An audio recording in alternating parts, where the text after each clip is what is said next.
Hello, welcome to opinion matters channel. నేను mister B. Pawan Kalyan కి భయపడుతున్నారు.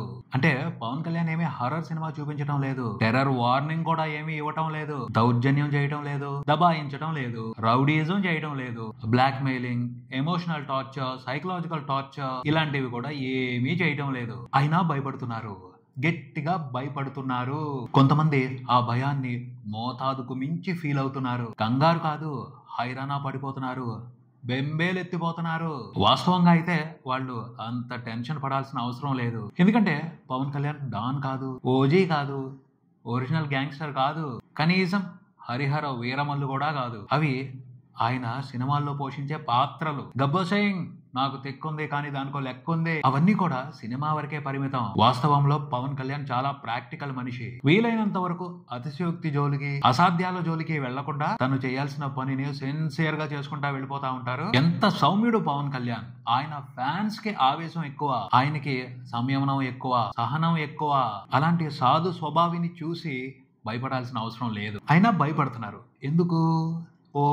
ఒక విషయం అర్థం అవుతుంది. దౌర్జన్యాన్ని, హారర్ ని, టెర్రర్ ని చూసి బలహీనులు భయపడతారు. బలంతో ఉన్నవాళ్ళు, బలిసిన వాళ్ళు, అహంకారంతో ఉన్నవాళ్ళు, అధికారం ఉన్నవాళ్ళు దేనికి భయపడతారు? వాళ్ళను కూడా భయపెట్టేది ఏదో ఒకటి ఉంది. అదేమిటి అంటే సహనం, అహింస, సత్యం. ఈ మూడు చాలా పవర్ఫుల్ ఆయుధాలు. ఆ ఆయుధాలతోనే మహాత్మా గాంధీ అలుపెరగని పోరాటం చేసి మన దేశానికి స్వతంత్రం తెచ్చిపెట్టారు. బ్రిటిష్ వాళ్ళు బాంబులకి, మిసైల్స్ కి, రాకెట్ లాంచర్స్ కి, ఫిరంగులకి ఇలాంటి వాటికి భయపడలేదు, భయపడే వాళ్ళు కూడా కాదు.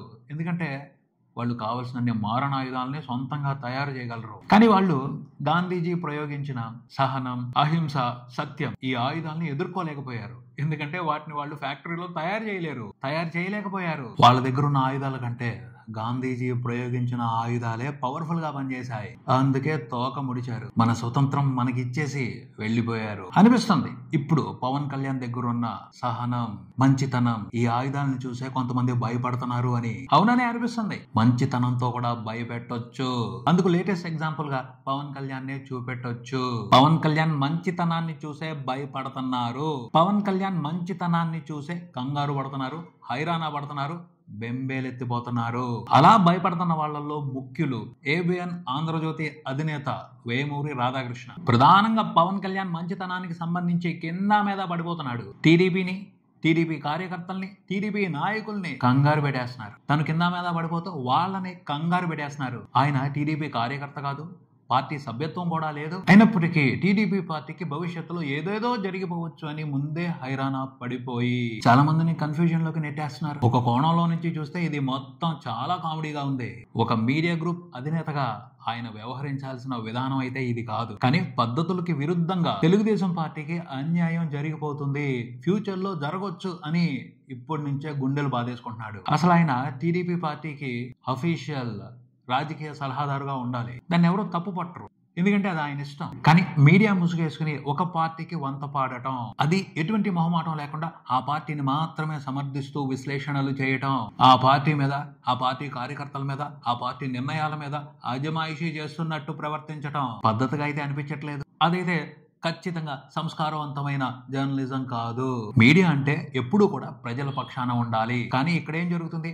ప్రజల పక్షాన ఉన్నామని నాటకాలు ఆడుతున్నారు. చేస్తుందేమో ఓ పార్టీకి కొమ్ము కాయటం. దీన్ని నిజాయితీ అని ఎలా అంటారు? నీతి మాలినతనం అని అంటారు. పోతే ఈ నీతి మాలిన ధర్మాన్ని ఆయన ఒక్కడే కాదు, చాలా మీడియా వర్గాలు పాటిస్తున్నాయి. ఎందుకంటే ప్రస్తుత సమాజంలో అది అలవాటైపోయిన వ్యాపార ధర్మం. కాకపోతే మిగతా మీడియా సంస్థలు కొంచెం చాటుమాటుగా, దొంగచాటుగా సపోర్ట్ చేస్తున్నాయి, ఇండైరెక్ట్ గా చేస్తున్నాయి. డైరెక్ట్ గా మాత్రం కొంత నీతి నాటకాలే ఆడుతూ ఉంటాయి, ఆ సంగతి అందరికీ తెలుసు. కానీ ఆర్కే మాత్రం ఓపెన్ గానే టీడీపీ పార్టీని శాసిస్తున్నట్టు మాట్లాడతాడు. శాసించని, సమర్థించని, అభిమానించని అది ఆయన ఇష్టం. కానీ పక్షపాతం మరీ మితిమీరకూడదు కదా. మంచితనాన్ని, మంచి పనుల్ని కూడా సహించలేనంతగా మితిమీరిపోకూడదు కదా.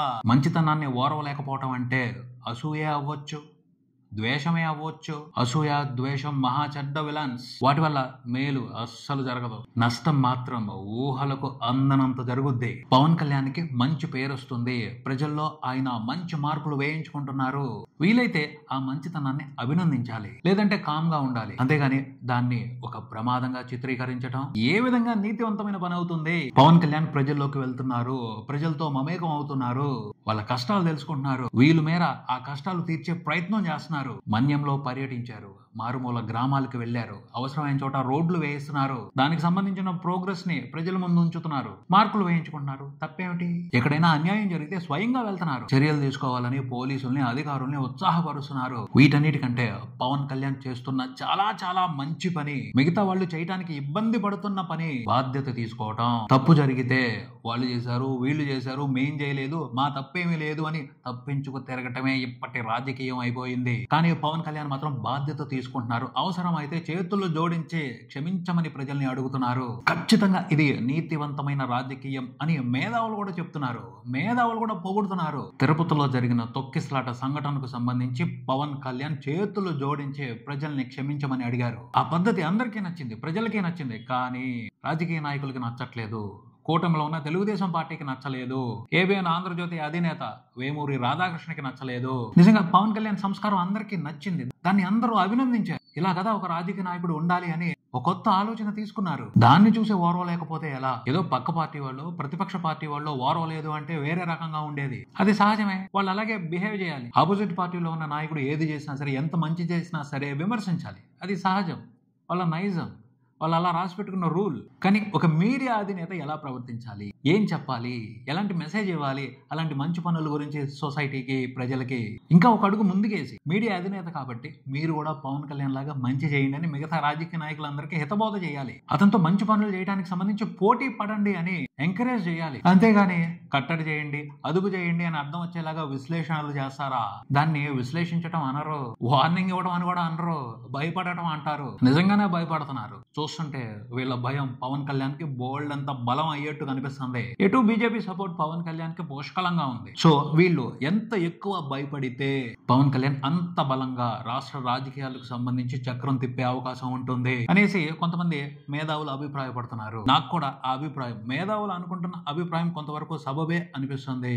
ఈ విషయానికి సంబంధించి మీ అభిప్రాయం ఏమిటి? కింద కామెంట్ లో తెలియజేయండి. వివేకవంతమైన సమాజం కోసం అభిప్రాయం ముఖ్యం, ఒపీనియన్ మ్యాటర్స్. ఇది ఇక్కడికి, మరో వీడియోతో మళ్ళీ కలుద్దాం. ఈ వీడియో మీకు నచ్చితే లైక్ చేయండి, మీ ఫ్రెండ్స్ తో షేర్ చేసుకోండి, మీ అభిప్రాయాన్ని కామెంట్ చేయండి, ఈ ఛానల్ ని సబ్స్క్రైబ్ చేయండి. నేను mister B. Keep watching opinion matters channel. Thank you.